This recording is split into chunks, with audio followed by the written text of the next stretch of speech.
Hello friends, మనం Andhra Pradesh public service commission వారు conduct చేసినటువంటి endowments department executive officers grade 3 ఎగ్జామ్లో భగవద్గీత నుంచి వచ్చిన క్వశ్చన్ ఒకసారి అబ్జర్వ్ చేద్దాం.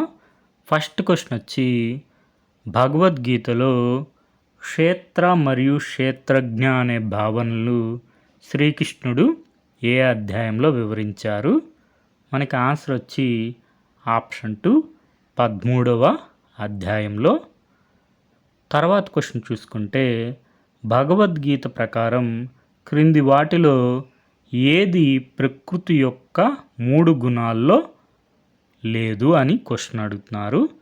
మనకి ప్రకృతిలో 3 గుణాలు ఉంటాయి. అవి సత్వగుణం, రజోగుణం, తమోగుణం.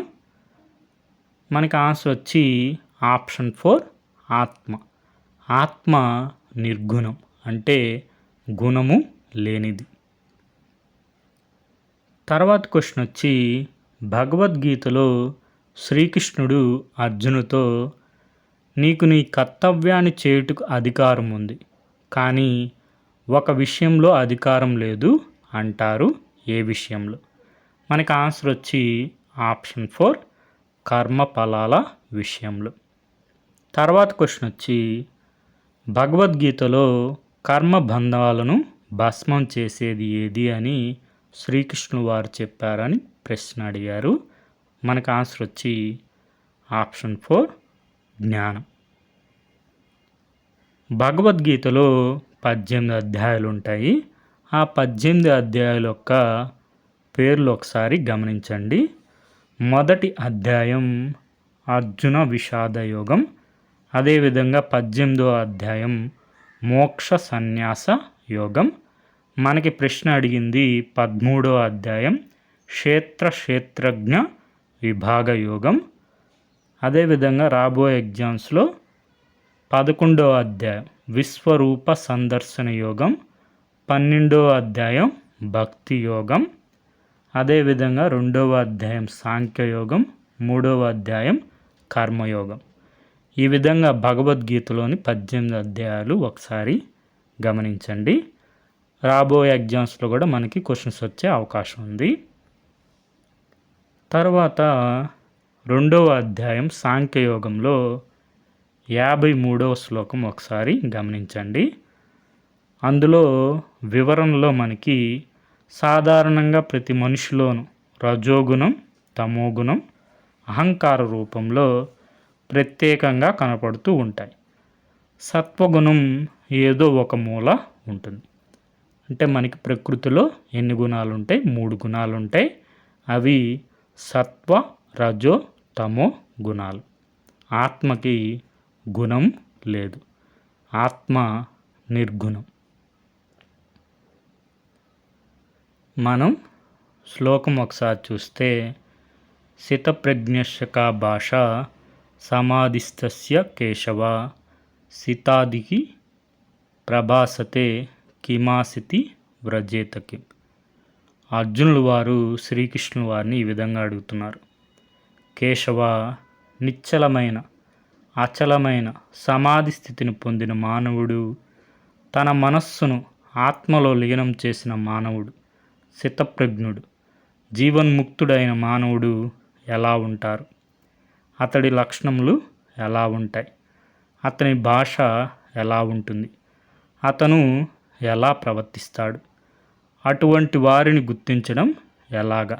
వివరంగా చెప్పు అని అడిగారు అర్జునుడు. సాధారణంగా మనకి ప్రతి మనిషిలోనూ రజోగుణం, తమోగుణం, అహంకార రూపంలో ప్రత్యేకంగా కనపడుతూ ఉంటాయి. సత్వగుణం ఏదో ఒక మూల ఉంటుంది. అటువంటి వారి నుండి సితప్రజ్ఞుని గుర్తించాలంటే ఏం చేయాలి అని అడిగారు అర్జునుడు. మనం సితప్రజ్ఞులం కాకపోయినా, అంత ఎత్తుకు ఎదగలేకపోయినా, ఈ లక్షణాలు తెలుసుకుంటే వాటిలో కనీసం 1 అయినా ఆచరించగలిగితే మనం ప్రశాంత జీవనం గడపవచ్చు. అదేవిధంగా 2వ అధ్యాయం సాంఖ్యయోగంలో 47వ శ్లోకం, కర్మణ్యేవాధికారస్తే మా ఫలేషు కదాచన మా కర్మ ఫలహేతుర్భు మాతే సంజ్ఞోస్వ కర్మని.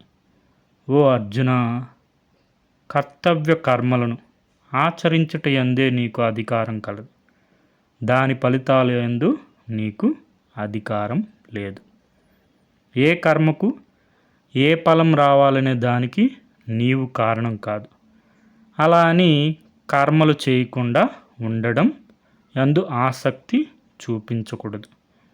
ఎటువంటి ఫలితాన్ని ఆశించకుండా కేవలం కర్మలు చేయడమే నీ కర్తవ్యం. మనకి 2వ అధ్యాయం సాంఖ్యయోగంలో భగవద్గీతలో ఈ శ్లోకాలు ఉంటాయి.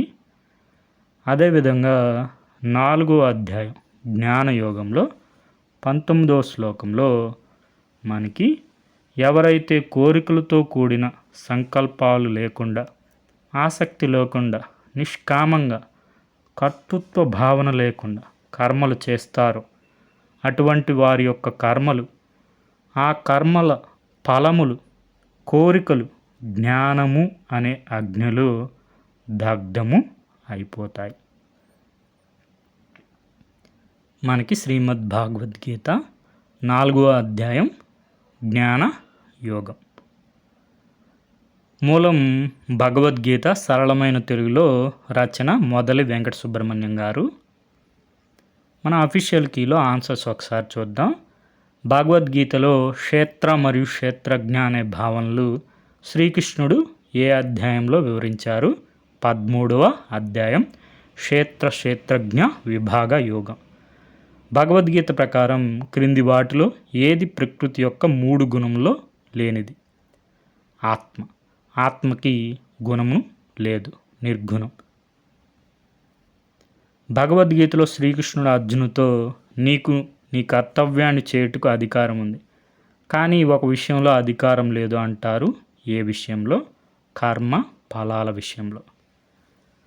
భగవద్గీతలో కర్మబంధాలు భస్మం చేసేది ఏది అని శ్రీకృష్ణుడు వారు చెప్పారు? జ్ఞానం. జ్ఞానం అనే అగ్నిలో కర్మబంధాలు భస్మం అయిపోతాయి. Okay friends, thank you for watching.